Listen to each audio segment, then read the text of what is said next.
ఫట్మని cut చేస్తే all India level Hercules of Indian cinema Baahubali, భారతీయ cinema Baahubali, mister perfect ప్రభాస్తో cinema అనగానే అస్సలు భూగోళం బద్దలైంది ఇండస్ట్రీలో ఆ న్యూస్ వచ్చిన రోజున. అసలు అది ఎలా జరిగిందండి? న్యూస్ మేమే ఇవ్వలేదండి. మీరు ఇవ్వలేదు, సోషల్ మీడియాలో ఎవరు న్యూస్లు ఇవ్వకుండానే అది జనరేట్ అయిపోతుంది. దాని గురించి ప్రత్యేకంగా పెట్టుకుందాం సార్. అంతేనా? 4 ముక్కలు చెప్పండి. ఇప్పుడు మీరు ఎందుకు వచ్చింది, ఎలా వచ్చింది అని మాట్లాడిన కానీ, but what is your experience? There is lot of expectation around. అదే సార్, అది ఆ సినిమా స్టార్టింగు ఎండింగు దాని గురించి చెప్పాలనంటే అదొక పెద్ద గ్రంథం. అదొక పెద్ద గ్రంథం. అదేంటంటే అది ఇంత సింపుల్ గా మాట్లాడే విషయం కాదు. నెక్స్ట్ దాని స్టార్ట్అప్ అలాగే ఉండాలి, దాని ఎండింగ్ అలాగే ఉండాలి. అదే అది చెప్పే విధానం గ్రాండియర్ ఉండాలి. గ్రాండియర్ ఇన్ ద సెన్స్ అంటే మీరే అంటున్నారు ఇన్ని చేశారు, దీని తర్వాత స్పెక్టాక్యులర్ గా మీరు ఆ రేంజ్ లో చేస్తున్నారు. అల్టిమేట్ ప్రాజెక్ట్ కదా అది. ఇట్లాగా సరదాగా ఇలా జరిగిందండి అని అలా అనలేం. ఎందుకంటే దానికి ఆయన ఏమి నమ్మాడు, నాలో ఏం చూశాడు, మా ఇద్దరం కలిపి మేమేం ప్రపంచానికి చెప్పదలుచుకున్నాము, ఆయన ద్వారా నేనేం చెప్పదలుచుకున్నాను, ఇవన్నీ ఒక పెద్ద ఇది ఉంటుంది. అవునండి. దాన్ని యాక్చువల్గా డెఫినెట్గా ఏదైతే ఎక్స్పెక్ట్ చేస్తారో దానికి 1% ఎక్కువ ఇస్తాను తప్పించి 1% కూడా తగ్గించినని మాత్రం ప్రామిస్ చేస్తాను నేను. Very nice. అది వెరీ నైస్. ఎందుకనంటే వేరే వాళ్ళకి ఆయన వాల్యూ ఎలా తెలుసో నాకు తెలుసు. వేరే వాళ్ళకి ఇప్పుడు చాలామంది అనుకుంటారు, ఫ్యాన్స్ కానీ వేరే వాళ్ళు కానీ యాక్చువల్గా మా హీరోతో ఎలా తీస్తాడో, ఇతని దగ్గర నుంచి ఎలా అనుకుంటున్నావు, ఇవన్నీ ఎక్స్పెక్ట్ చేస్తున్నావు, ఇవన్నీ ఎలా అనుకుంటారో వాళ్ళకంటే 1% ఎక్కువే ఉంటాను నేను. అలా ఎక్కువ ఉంటేనే యాక్చువల్లీ ఈ స్థాయిలో ఉండగలుగుతాను. ఇది మీ ఫ్యాన్స్ అవ్వచ్చు, వేరే వాళ్ళు అవ్వచ్చు, మళ్ళీ హీరోకి అది నచ్చజెప్పి ఆడియన్స్కి ఏం కావాలో అది ఆయన దగ్గర నుంచి డ్రా చేసి వీళ్ళకి ఎలా చూపించగలుగుతున్నాం, ఆ మీడియేషన్ నేను ప్రాపర్గా చేయగలుగుతున్నానా లేదా, ఆ పాత్రని నేను చేయగలుగుతున్నానా లేదా అనేది నా మనసాక్షికి తెలుసు.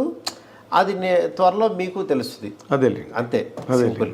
కానీ ఒక చాలా వెరీ వెరీ ఇంట్రెస్టింగ్ ప్రాజెక్ట్ అండి ఇది. ఎందుకంటే ఒక పక్కనేమో అవతల మీకు కాదు, నాకు కూడా ఇంట్రెస్టింగ్ కదా. మరి మీకు ఇంట్రెస్టింగ్ కాదు సార్, మీకు అసలు ఇప్పుడు అది చాలా పెద్ద సావనీర్ అంటారే. అవును, ఇట్స్ బిగ్ సావనీర్ సార్. ఒకటే సార్, బిగ్ సావనీర్ అనుకుంటే అది బిగ్ సావనీర్ సార్. అది ఒక పని అనుకున్నాం అనుకోండి, అది 18 అవర్సే కష్టపడతాం సార్.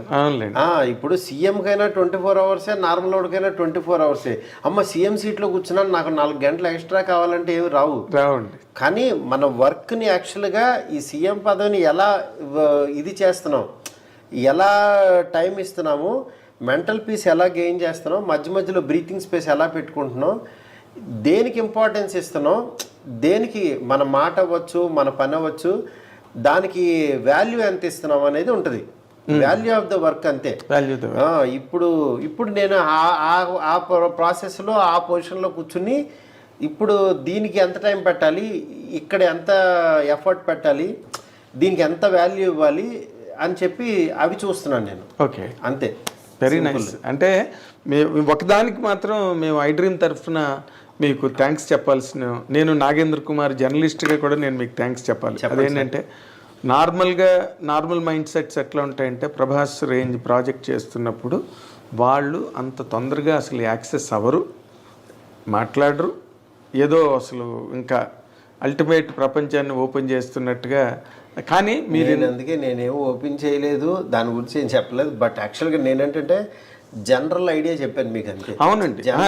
నేను దేనికి థ్యాంక్స్ చెప్తానంటే, ఈ టైంలో కూడా మాకు టైం ఇచ్చి థ్యాంక్ యూ చక్కగా మీ ఎక్స్పీరియన్సెస్ అవన్నీ కూడా అంటే నాకు తెలిసి ఈ రోజు వరకు ఇంత విరివిగా, ఇంత వివిడ్గా అవును మీరు ఎక్కడ మాట్లాడలేదు. అవును, మీ ఆలోచనలు, మీ అభిప్రాయాలు ఇంతలా ఆవిష్కారం ఫాలో అప్ సార్.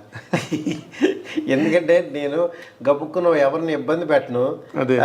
నాకు మీరు నా మీద చూపించిన ప్రేమ అవచ్చు, అభిమానం అవచ్చు, నా ద్వారా ఏదో చెప్పదలుచుకున్నారు, అందుకనే ఈ టైం ఇలా కుదిరింది. ఎగ్జాక్ట్లీ. అంటే మీ జర్నీ నాకు చాలా ఇంట్రెస్ట్ అండి.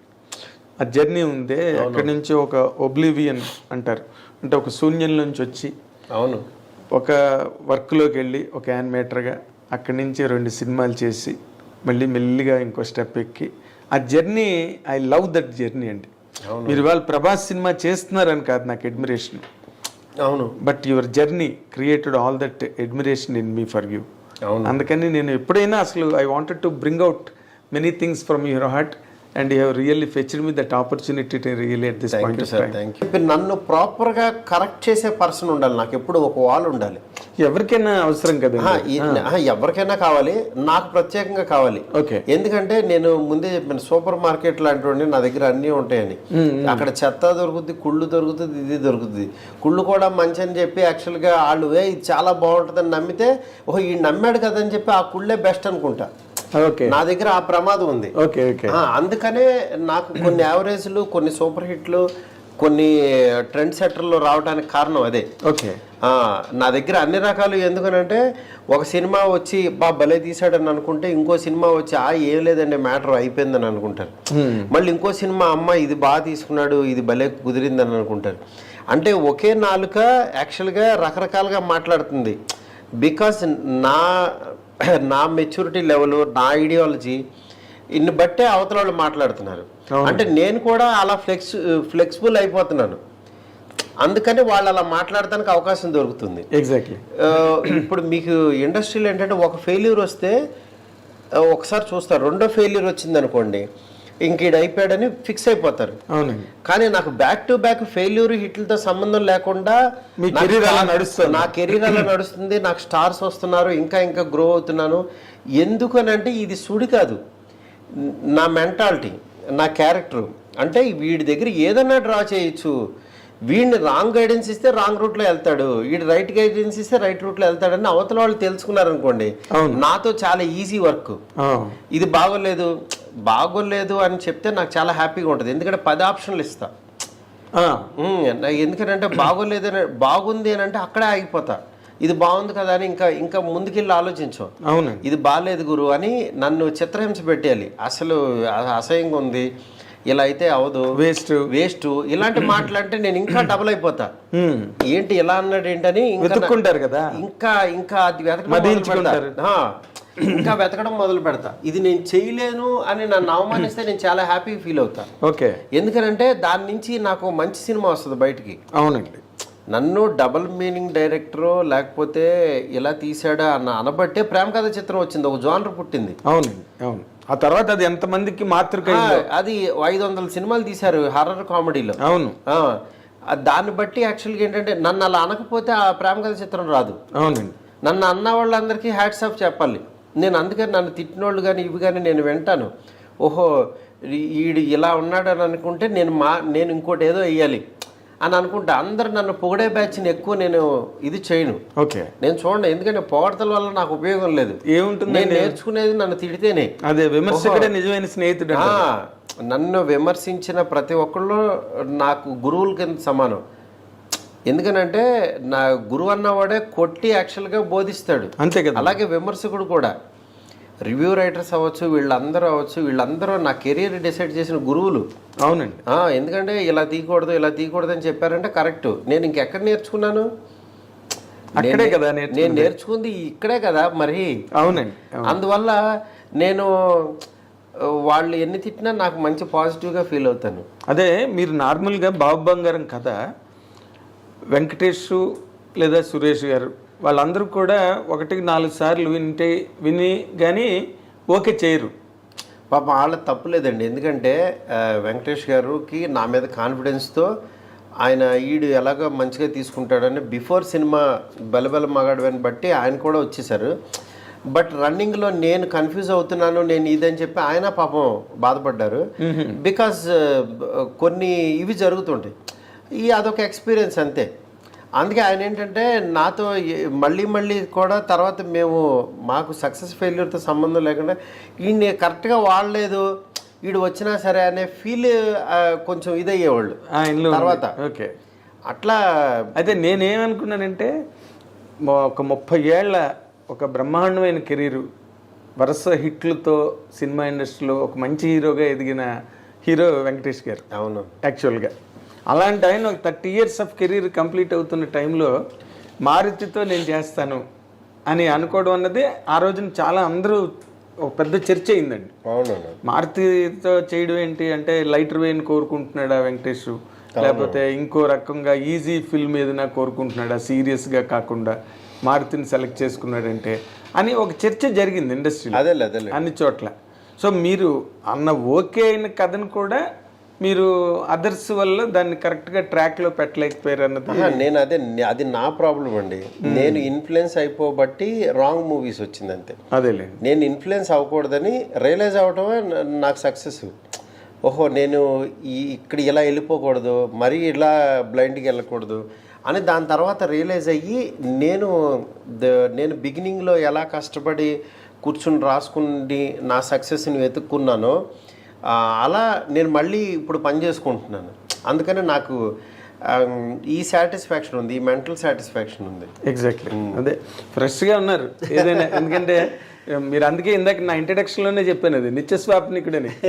అనునిత్య సృజన శ్రామికుడు, ఏదో ఒకటి రాస్తుంటారు, ఏదో ఒకటి జరుగుతూ ఉంటుంది, ల్యాబొరేటరీ వర్క్ కంటిన్యూస్గా.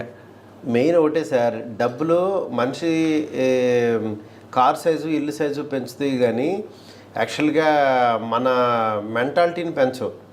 మన మెంటాలిటీ ఏమవుద్దంటే ఇంకా ఇంకా ఇంకా ఆ ఫైర్ తగ్గిపోయి తెలియకుండా చిన్న లేజినెస్ వస్తుంది. అవునండి. ఈ లేజినెస్ డబ్బు వల్ల లేజినెస్ పెరుగుతుంది. సెటిల్ ఉన్నాం కదా, ఇంకా ఎవరికైనా మనకి ప్రెజర్ ఉండదు, వాడికి డబ్బులు ఇవ్వాలని ఇది ఉండదు, ఎవరికైనా ఇది ఉండదు, చాలా కూల్గా ఉంటుంది. కానీ ఈ కూల్నెస్లో కూడా అమ్మో మనం పని పని పని అని వెతుక్కోకపోతే ఆ ఫైర్ అనేది లేకపోతే మన మీద చాలా పెద్ద బాధ్యత ఉంటుంది. నేను రాసిన సీన్ మీద ఒక 200 మంది వర్క్ చేస్తారు ఒక పేజ్ మీద. ఆ పేజ్కి ఎంత వాల్యూ ఉండాలి అని నేను ప్రతి పేజు ప్రతి లైను అనుకోకపోతే మంచి సినిమా అనేది రాదండి, న్యాయం జరగదు. ఫస్ట్ అసలు రిజల్ట్ సంగతి దేవుడు ఎరగండి. ఫస్ట్ నా దగ్గర ఉన్న పేజ్ వరకు నేను సాటిస్ఫాక్షన్ ఉన్నాను, నా చుట్టుపక్కల సాటిస్ఫాక్షన్ ఉన్నాను, నా హీరో హ్యాపీగా ఉన్నాడు అనేది నేను చెక్ చేసుకోవాలి. అప్పుడు ఇంకొకరి చేతిలో పెట్టకూడదు. ఫస్ట్ అసలు ఎవడో వినేసి దాన్ని పేపర్ మీద ఎక్కించి ఆ ఐడియాలజీ నేను సక్సెస్ అయింది నా స్టైల్తో. Yes, so much thank you.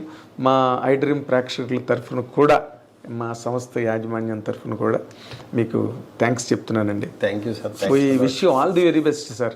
ఎందుకంటే we wish you many more milestones and achievements in your career. ఇప్పుడు మీరు చేస్తున్న ప్రభాస్ సినిమా మొత్తం ఇండియన్ సినిమాకి ఒక జవాబు కావాలని కోరుకుంటున్నాం. Thank you sir. Thank you very much. All the very best అండి.